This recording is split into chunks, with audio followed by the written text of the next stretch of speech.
my lovely people, and welcome to July 2019, the month of eclipses, changes, what's eclipsing out, what's coming in with 2 new moons this month. Big shifts, big changes coming from the heart, opening the heart consciousness, everything shifting forward to come to everything from a place of love.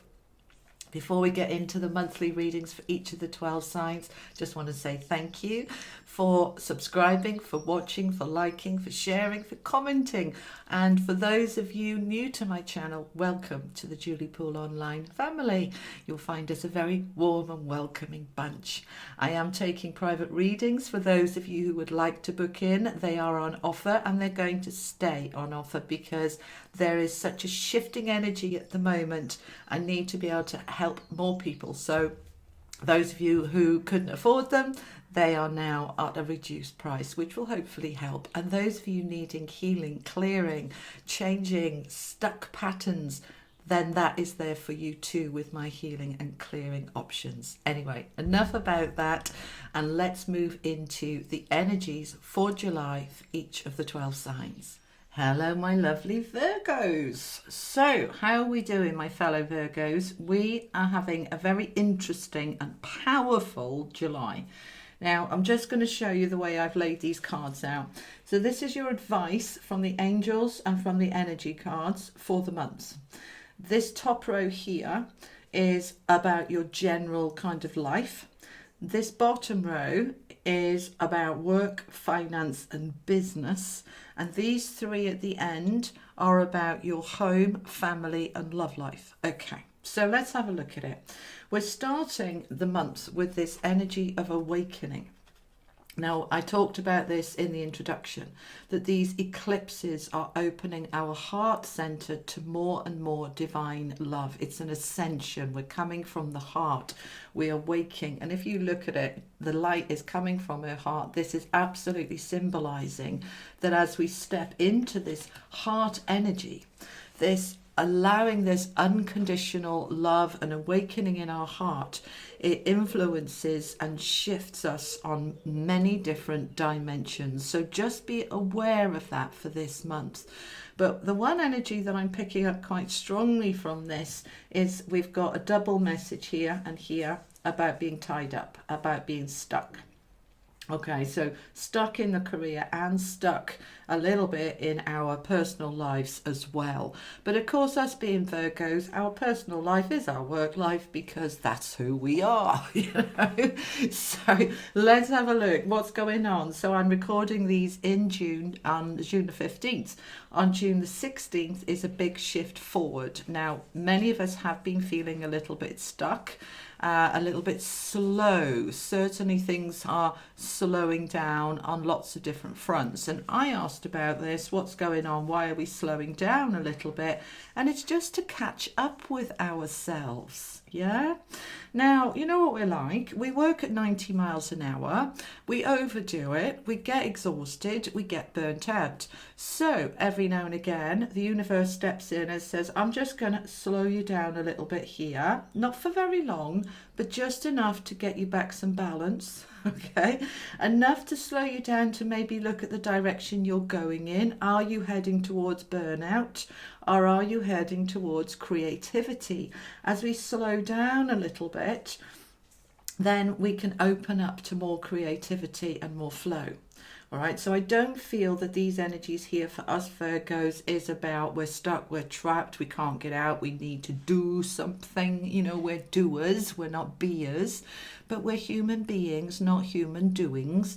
So every now and again, we do need to just take a step back, regain the balance and the equilibrium, and that enables us to look at some different options. All right, now let's have a look at this in a bit more detail. So the 8 of Swords, we know this is an energy of feeling stuck and trapped and blocked and can't move forward, as is this one. All right, now they're loose bindings. Okay, sorry, lorry going past up my lumpy bumpy lane makes a lot of rattling and noise. I do apologize. All right, so we're feeling a little bit stuck. We don't need to do anything, my darlings. If we just relax and say, okay, it's gone a bit quiet at the moment, that gives me a chance to catch up with some paperwork, or catch up with my family, or catch up with rest. I'm not going to stress and panic. I'm just going to say, okay, no problem. While I'm staying in this little stuck space, I can use this time to look at where I'm going. Am I still heading in the right direction? Is the direction I'm going in perhaps a little bit stale? I've been doing the same thing for a long time. Maybe I need to change it up. Maybe I need to look at other options. And some of you certainly are looking at going in a different direction.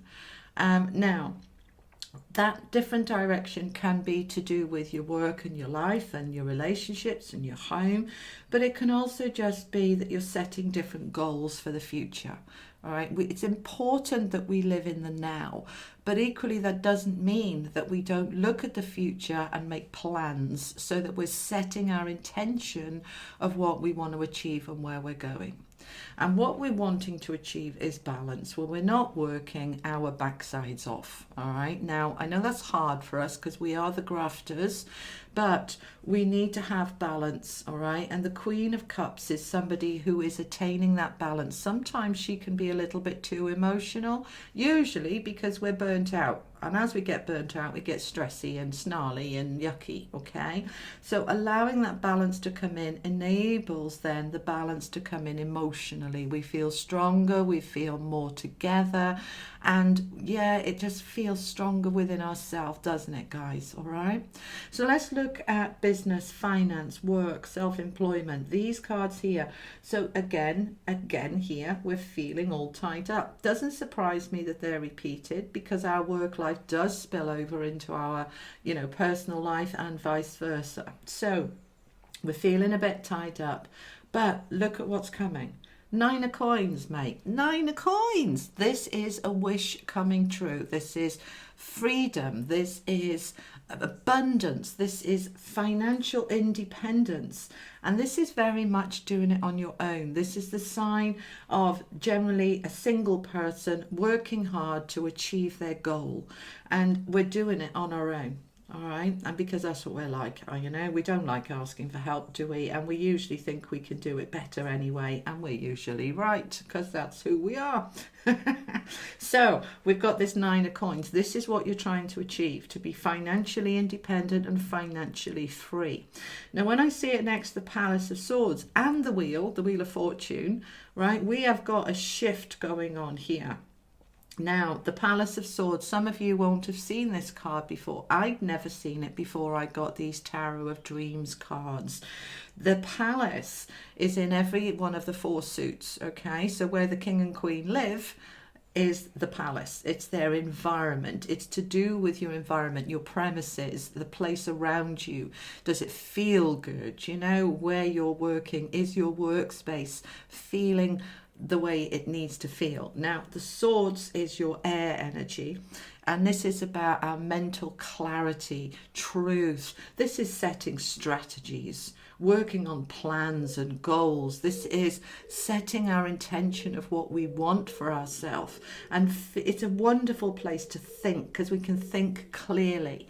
And what we're thinking about is getting more and more of this independence, financial freedom.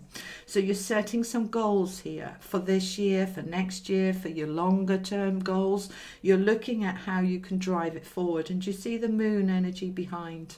Now, it doesn't surprise me. Every single reading I've done so far has had a major moon in one of the cards, because July is this energy of 3 major moon energies in 1 month. We've got 2 new moons, one on the 2nd and one on the 31st. That's new energy coming in. We've got also on the 2nd, a full solar eclipse.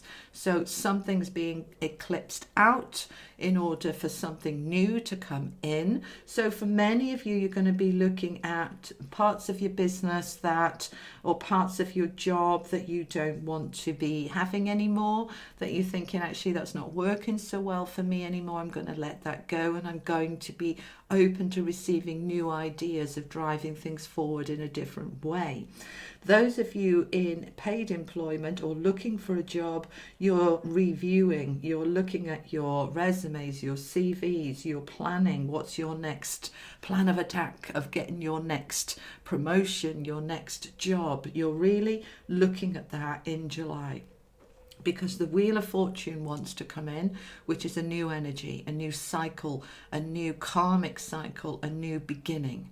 Right now, because it's towards the end of the reading here, I'm feeling this is kicking in after the full moon on the 16th of July. So I'm feeling here we're using the first 2 weeks of July to plan our strategy and get ourselves going. All right, not necessarily doing, because we're still a bit tied up. Right, but then the new cycle hits. That's when we're released, ready to go bouncing forward into creating again more of our success. So the Four of Wands, this is the card, the doors are opening into a brighter future, more solid, stronger foundation. The Four of Wands is a card of permanency, building something lasting, strong, that you can build on these four cornerstones of your world, your life, your business, your success. It's increasing. You're moving into those doors towards the end of July, coming into this brighter space, easier flow. But we need to use this energy here of strategy and planning. Okay. Now let's look at these three. This is more to do with home and relationships and romances. And we are working towards this. This anchor is our stability, our security, our foundation. And we're definitely moving towards it with this ship. The ship here is a flying ship, and it's flying over the mountains, over the obstacles. All right, we're overcoming difficulties and challenges, moving towards this sense of security and stability, the anchor, the foundation being so strong. And as that comes in, the bridge comes in as well. And the bridge symbolizes bridging a gap between where we are and where we want to be. And that includes our friendships, relationships, romances. This is us moving towards a new place that is at the moment not accessible to us because the bridge isn't in place, yeah, and we can't jump that gap. But through the month, the bridge is being put in place, and then we're getting over it. We're moving across the bridge to get to where we want to go. Both of these cards are symbolizing shifting forward. This card also symbolizes trips, travels, holidays, and this is the reading for July, when many people have some time off, some time for a family holiday, time to catch up with friends and family. So some of you are traveling, but the main energy with this is moving forward towards this anchor. And as we're earth signs, we need that anchor. We need to feel grounded and earthy and stable, stabilized. Otherwise, everything just feels like it's on sand rather than on a really good foundation. But the card here with the Four of Wands is saying that foundation's in place. And it's awesome. This is an incredible month for us of shifting forward into more and more security, financial flow and abundance. And it just feels awesome, guys. But watch out for being out of balance, all right? We're needing to get that balance back. Okay, take care, Virgo. I'll see you for the weeklies and the weekends. And I'll see you next month in August. Lots of love. Take care. Bye-bye.